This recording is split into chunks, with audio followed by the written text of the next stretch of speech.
Deməli, kurikulum ölkəmizdə tətbiq olunmağa başladı 2008-ci ildən. 2008-ci ildən ölkəmizdə kurikulum sistemi, təhsili tətbiq olunmağa başladı. Kurikulum nədir? Kurikulum dedikdə biz nə başa düşürük? Kurikulum təhsilin təşkili, qiymətləndirilməsi, təhsilin məzmunu, təşkili, qiymətləndirilməsi ilə bağlı bütün məsələləri özündə əks etdirən bir konseptual sənətdir. Bunu biz açıqlama gətirsək bu terminə necə açıqlama gətirə bilərik? Yəni kurikulum deyirik ki, təhsilin məzmunu, təşkili, qiymətləndirilməsi ilə bağlı bütün məsələləri özündə əks etdirən konseptual sənətdir. Məzmunu ilə, yəni şagirdə nəyi öyrədəcəyik, necə öyrədəcəyik? Bu olur kurikulumun məzmuni hissəsidir, yəni məzmun hissəsidir. Öyrədəcəyimiz bilik və bacarıqların məzmunu. Məzmunu, təşkili, qiymətləndirməsi. Təşkili, yəni biz dərsin necə təşkil edəcəyik? Hansı formatda təşkil edəcəyik? Məzmun necə təşkil olunacaq? Yəni iş formamız necə olacaq? Hansı iş üsulundan istifadə edəcəyik? Hansı iş formasından istifadə edəcəyik? Bunu əvvəlcədən müəyyən edirik. Bu oldu kurikulumun məzmunu. Yəni kurikulumun məzmunu təşkili, bu oldu təşkili. Və bir də dedik qiymətləndirilməsi ilə bağlı bütün məsələləri özündə əks etdirən konseptual sənətdir. Niyə konseptual deyirik? Nədir konseptual? Yəni daim dəyişən, pilləli şəkildə, mərhələli şəkildə daim dəyişən sənətdir. Yenilənən sənətdir. Məsələn, deyək ki, indi biz müasir dövrdəyik, informasiya dövründəyik, texnologiyanın inkişaf etdiyi bir dövrdəyik. Hər hansı bir texnoloji alət deyək ki, illər öncə bizim nənə-babalarımız tərəfindən istifadə edilmirdi, amma indi edilir. Bu nəyi göstərir? Bu texnologiyanın inkişafını göstərir. Kompüterdə yeni sxemlərin, sistemlərin, telefonda yeni proqramların hazırlanması bu nəyi göstərir?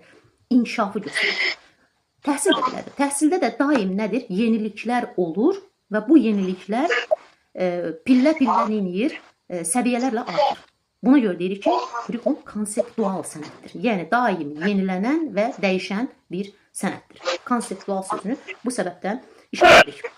Yəni dəyişən və yeniliklərə açıq olan bir sənətdir. Sonra gəldik kurikulumun keyfiyyət göstəricilərinə. Kurikulumun keyfiyyət göstəricilərini yağda həll olan vitaminlər yadınızdadır mı?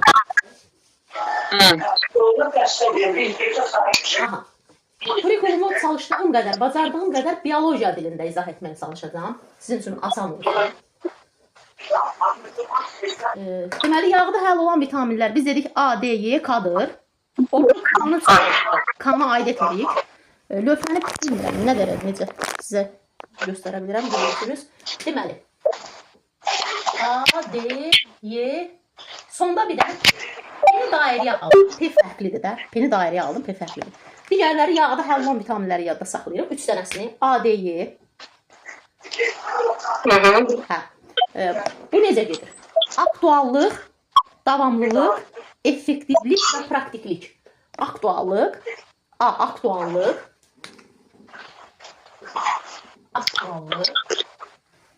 davamlılıq,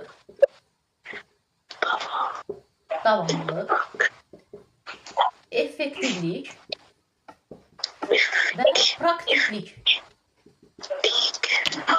praktiklik. Bunlar nədir? Bunlar kurikulumun keyfiyyət göstəriciləridir. Yadda saxlayırıq. Yağda həll olan vitaminlər sırasından düzdüyümüz, yəni ADEP nədir? ADEP keyfiyyət göstəricisi oldu.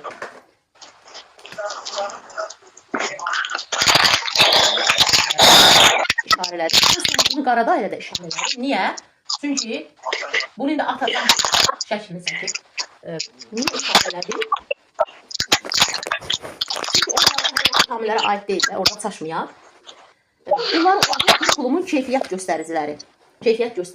Bu keyfiyyət göstəricilərini açıqlayaq. Aktuallıq. Aktuallıq nədir? Yəni, kurikulum dövrün tələbinə uyğundur. Yəni, dövrün tələbinə uyğun olmalıdır. Aktual olmalıdır. Kurikulumun keyfiyyətli olması keyfiyyət göstəriciləri, qısa yazıram. Keyfiyyət göstəriciləri. Olur, keyfiyyət göstəriciləri. Yəni, kurikulum keyfiyyətli olmaq üçün bu 4 əsaslı prinsipi özündə birləşdirməlidir. O vaxt kurikulum keyfiyyətli olar ki, yəni, bu 4 prinsip, bu 4 səviyyə, belə deyək, özünü neynəsin? Doğrultsun. Hansılardır bunlar? Aktuallıq, davamlılıq, effektivlik. Bunu da A kimi yadda saxlayırıq, bir də sonunda P-ni yadda saxlayırıq. Aktual olmalıdır. Yəni dövrün tələbinə uyğun olmalıdır. Məsələn, müasir dövrdə bizə təhsil nəyi tələb edir? Əvvəl biz şagirdlə, məsələn, müəllimlər sərt danışanda şagird satıb əyləşirdi. Amma indi deyir ki, mənim hüququm var. Məndən şəxsiyyət kimi davran, şagird kimi davran. Bu dövrün şagird yönümlü olmalıdır da, dərslər şagird yönümlü olmalıdır. Tələbidir, yəni aktual olmalıdır. Dövrün tələbinə hər mənada uyğun olmalıdır. Həm tədris mənasında, təhsil mənasında, həm tərbiyəvi mənada, hər mənada dövrün tələbinə uyğun olmalıdır. Bu onun aktuallığıdır. Bu zaman o aktual olur və keyfiyyət göstəricisi özünü doğrulur. Digər ikinci, davamlılıq. Davamlı olması nədir? Yəni daim yenilənməlidir. Yenilənməlidir. Məsələn, dərsliklər yenilənir. Dərsliklərə yeni terminlər əlavə olunur. Niyə olunur? Çünki dövrün tələbinə uyğundur. İndiki gənc nəsil nə etmək istəyir? Deyir, mən oxuduqdan sonra xarici ölkəyə gedəcəm. Təhsilimi orada davam etdirəcəm. Və onun aldığı təhsil üzrə terminlərlə o gedib magistratura təhsili xarici alanda həmin terminlə nə edəcək? Qarşılaşacaq. Buna görə də davamlı olması, onun daim yenilənməsi. Üçüncü, effektiv olması. Effektiv nədir? Yəni, sonda bir effekt olmalıdır. Yəni, nə effekt əldə etdik, nə nəticə əldə etdik. Sonda bir nəticəyə, bir nöqtəyə gəlib çatmalıdır. Bu onun nəyidir? Effektivliyidir. Bu səbəbdən də deyir ki, kurikulumun keyfiyyətli olması üçün onun effektiv olması vacibdir. Dördüncü gəlir P. Yəni, praktiklik. Praktiklik nədir? Onun həyatla əlaqəli olması. Məsələn, biz dərsi keçəndə nə isə misal göstəririk, misallar göstəririk. Həyatla əlaqəli, məişətlə əlaqəli. Bunun üçün də ona deyirik praktiklik. Yəni, praktik olmalıdır. Həyatla əlaqəli olmalıdır. Bu, 4 göstəricini doğrularsa, keyfiyyətli kurikulumu əldə etmək var. Bunları da vitaminlər, 3 vitamin kimi yadda saxladıq. A, D, Y, bir də sonda P. Daha sonra kurikulumun prinsipləri var. Bu oldu keyfiyyət göstəriciləri. Yadda belə saxlayırıq. ADEP oldu keyfiyyət göstəriciləri. ADEP. Bir də deyəcəm sizə kurikulumun prinsipləri. Prinsipləri necə yadda saxlayırıq? Əvvəlcə deyim, sonra yazın. Ş, nitq. Ş, nitq. İndi sayıram. Ş, şagird yönümlü. Ş, şəxsiyyət yönümlü. N, nəticə yönümlü. İ, integrativlik. T, tələb yönümlü. Q, qiymətləndirmə. Başlıqları yadda belə saxlayın. Ş, nitq. İndi keçək. Bu oldu nə? Bu oldu keyfiyyət göstəriciləri. Aydın oldu mu? Keyfiyyət göstəriciləri kurikulumun. Bunu zəhmət olmasa Gülarə müəllimə, mümkündürsə bunu bir skrin eləyin. Mən bunu silim. Sonra qrupa atırsınız. Zəhmət olmasa.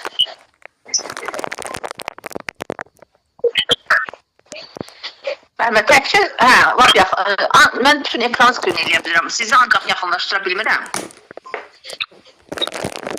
Etdiniz mi? Edə bildiniz mi? Etdim, bəli. İndi mən bunu silim. Onun zəhmət olmasa atarsınız qrupa. Oldu. Bu kurikulumun keyfiyyət göstəriciləri. İndi keçirəm kurikulumun prinsiplərinə. Milli kurikulumun prinsipləri. Elə prinsip yazıram. Prinsipləri. Bilirik ki, kurikulumun prinsipidir də. Yəni, kurikulumun prinsiplərinə. Aha. Milli kurikulumun prinsiplərini belə yada saxlayırıq. Təkrar edirəm. Yenə də ş, nitq. İndi yazaq. Ş,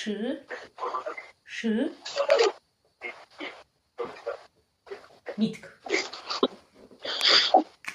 Ş, şəxsiyyət yönümlülük. Ş, şagird yönümlülük. N, nəticə yönümlülük. İ, integrativlik. T, tələb yönümlülük. Q, qiymətləndirmə. İndi keçək bunların nə ilə açılması. Yenə təkrar edirəm. Yağda həll olan vitaminlər dediyimiz oldu. Kurikulumun keyfiyyət göstəriciləri. Ş, nitq olacaq prinsipləri. İndi bunlara aydınlıq gətirək. Şagird yönümlülük nədir? Şagird yönümlülük. Şagird. Qısa yazıram. Yönümlülük. Şəxsiyyət yönümlülük.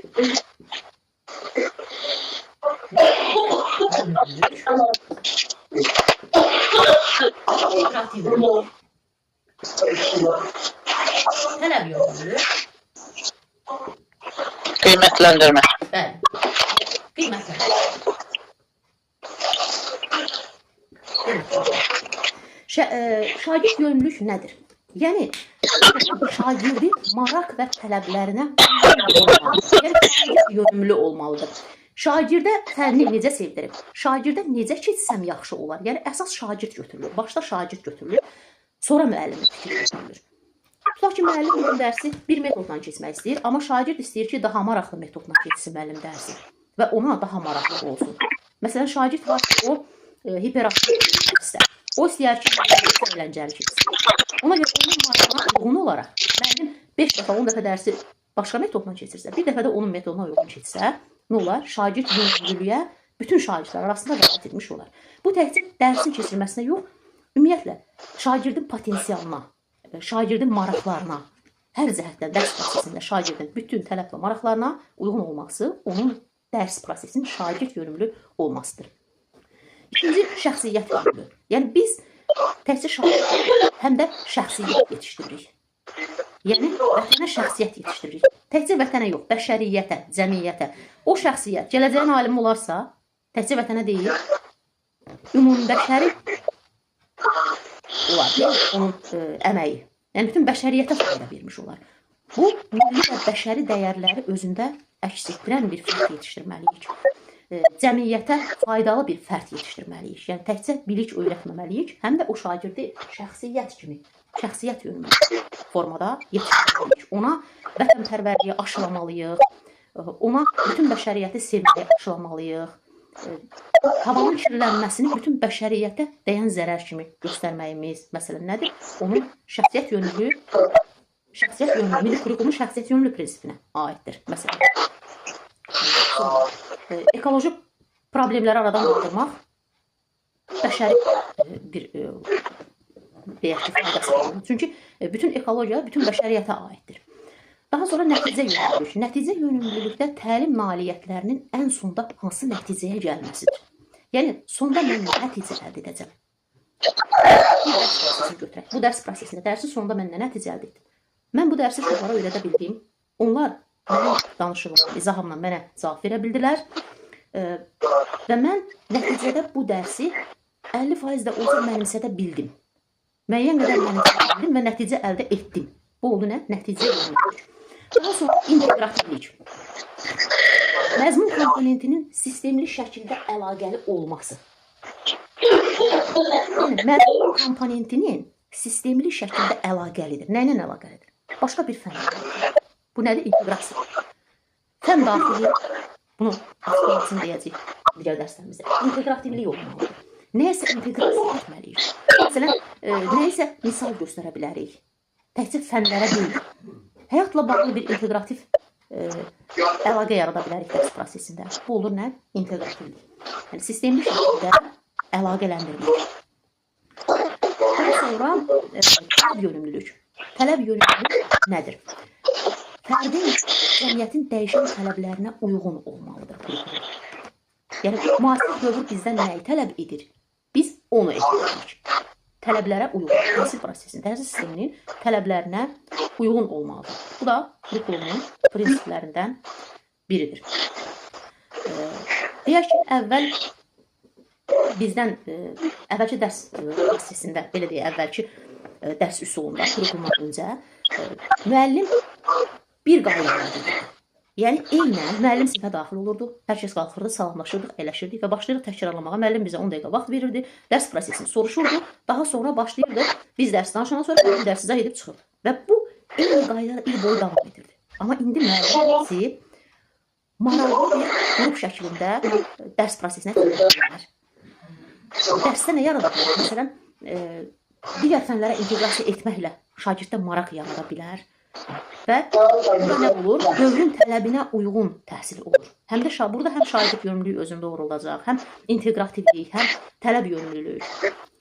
Və sonra gəldik qiymətləndirmə. Qiymətləndirmə nədir? Qiymətləndirmə nailiyyət səviyyəsinə qoyulan dövlət tələbidir. Yəni, dövlət tələbi dediksə, deməli, mütləq şəkildə nədir? Qiymətləndirmə olmalıdır. Biz nəyə dövlət tələbi deyiriksə, sonda bunu icra etməliyik mütləq şəkildə. Deməli, qiymətləndirmə təhsil nailiyyətinə qoyulan dövlət tələbidir. Və necə ki, bizdən tələb olunur, eləcə də şagird hüquqlarına gələn dərsimizdə biz keçəndə deyəcəyik ki, hər bir şagirdin hüququdur ki, haqqıdır ki, öz qiymətini tələb etsin. Yəni, tələb etsin ki, bu şagird hüquqlarına aid ki, şagird hüquqlarıdır ki, öz qiymətini müəllimdən edə bilər, tələb edə bilər, etmək haqqı var. Qiymətləndirmə də oldu, deməli, təhsil nailiyyətinə verilən dövlət, qoyulan dövlət tələbidir ki, bu tələb də yerinə yetirilməlidir. Və bunların saydığımız prinsiplər kurikulumun prinsipləri oldu. Yadda da necə saxladıq? Yadda başlıqlar formasında belə saxladıq. O şaşı hərfləri, yəni şı, nitq kimi yadda saxladıq. Qarışdırmayaq ki, bu oldu prinsiplər. Bundan öncə oldu keyfiyyət göstəriciləri. Keyfiyyət göstəriciləri. Adet oldu, yəni ADY ifadeləri, sondakı. O oldu keyfiyyət göstəriciləri. Oradan kını elə bir ki, ADY KD idi. O kanı keyfiyyət kimi yadda saxlayın. O keyfiyyət, kını ki çıxdıq oradan biz. Vitaminlərdən sonra kını çıxdıq. O ki keyfiyyət göstəriciləri yadda belə saxlayaq. Çıxdığımız keyfiyyət keyfiyyət göstəriciləri idi o. O adı. Bu isə indi saydığımız isə kurikulumun prinsipləridir. Əgər bizdən soruşaq, bunlardan hansı kurikulumun prinsipləridir? Bizdən soruşaq ki, hansı keyfiyyət göstəriciləridir? Onda biz aktuallıq, davamlılıq, effektivlik və praktiklik. Aktuallıq, davamlılıq, effektivlik. Bu oldu keyfiyyət göstəriciləri. Bundan başqa nəyə qeyd edə bilərəm əsas? Belə bir sual verim. 11 il şagird təhsil alır. 11 il müddətində o nə qədər təhsil bacarığına yiyələnməlidir? Belə bir sual verilir. Cavabımız bu. 11 il müddətində şagird, yəni fərd təhsil alan minimum təhsil, minimum bilik və bacarıqlara yiyələnməlidir. Cavab budur. 11 il müddətində minimum biliklər verir. Yəni orta təhsil minimum biliklər verməyə çalışırıq. Amma heç olmasa, yəni ən zəif şagird götürülür də burada, belə deyək. Minimumda olsa, ən zəifə belə minimum bacarıq, təlim və təhsil bacarığı verilməlidir. Daha sonra, yəni minimum bilik və bacarığı yiyələnməlidir 11 il müddətində. Bunu belə deyək. Daha sonra, təhsilin məqsədi nədir? Cəfralım bu. Təhsilin məqsədi nədir? Nə başa düşürük? Necə ifadə edə bilərik təhsilin məqsədi? Təhsilin məqsədi... Cəmiyyətə vətəndaş hazırlamaqdır da, əsas təhsil cəmiyyətə şəxsiyyət formalaşdırmaq, fərdi müstəqil həyatı hazırlamaq. 4 prinsip əsas götürülür. Fərdi həyatı hazırlamaq, onda tənqidi düşüncəni formalaşdırmaq, ikinci. Üçüncü, onda yaradıcı düşüncəni formalaşdırmaq. Dördüncü, onda milli və ümumbəşəri dəyərləri formalaşdırmaq. Bir də fərdi həyatı hazırlamaq, şagirdi, yəni şəxsiyyəti, təhsil alanı, təhsil verdiyimiz şəxsi həyata hazırlamaq, onda tənqidi fikirləri, tənqidi düşüncəni formalaşdırmaq. Tənqidi düşüncə nədir? Yəni, kiminsə fikrini protiv gedə bilər demişdir. Əks gedə bilər. O da öz tənqidi ortaya qoya bilər. Məncə bu da axı belə. Yəni, öz fikrini yerində dayana bilməyi bacaran. Yəni, o da bir şəxsiyyətdir. O da öz tənqidi fikrini neyə bilər? Ortaya qoyub rəy çıxarda bilər. Ortaya qoyub fikir yürüdə bilər. Bu onun haqqıdır. Biz onda tənqidi düşüncəni formalaşdırmalıyıq. Yaradıcı düşüncəni formalaşdırmalıyıq. Təhsil məqsədi budur. Şagirddə yaradıcı düşüncə formalaşsın, tənqidi düşüncə formalaşsın, şagirdi həyata tam hazırlayaq və onda milli və ümumbəşəri dəyərlər formalaşdıraq. Milli nədir? Milli ölkəmizin milli dəyərləri, ümumbəşəri dəyərlər cümlə cəmiyyətə fayda. Əgər gələcək bir alim olursa, cəmiyyətə fayda vermiş olur. Ümumbəşəri faydası olur. O ekologiyanı qoruyursa, ekologiyada bütün yəni hava bütün bəşəriyyətin deyilmi? Cəmiyyət bütün bəşəriyyət. Neçə dənə oldu müəllimə? Neçə dənə oldu?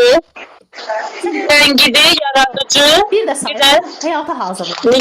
Tənqidi düşüncəni formalaşdırmaq, yaradıcı düşüncəni formalaşdırmaq, milli və ümumbəşəri dəyərləri formalaşdırmaq. Bir də sayıram. Şagirdi həyata hazırlamaq, şagirdə tənqidi təfəkkürü, tənqidi yaradıcı təfəkkürü, düşüncəni formalaşdırmaq, yaradıcı düşüncəni formalaşdırmaq, onu milli və ümumbəşəri, onda milli və ümumbəşəri dəyərləri formalaşdırmaq. Təhsilin məqsədi budur. Bu oldu nə? Bu oldu təhsilin məqsədi. Təhsilin məqsədi.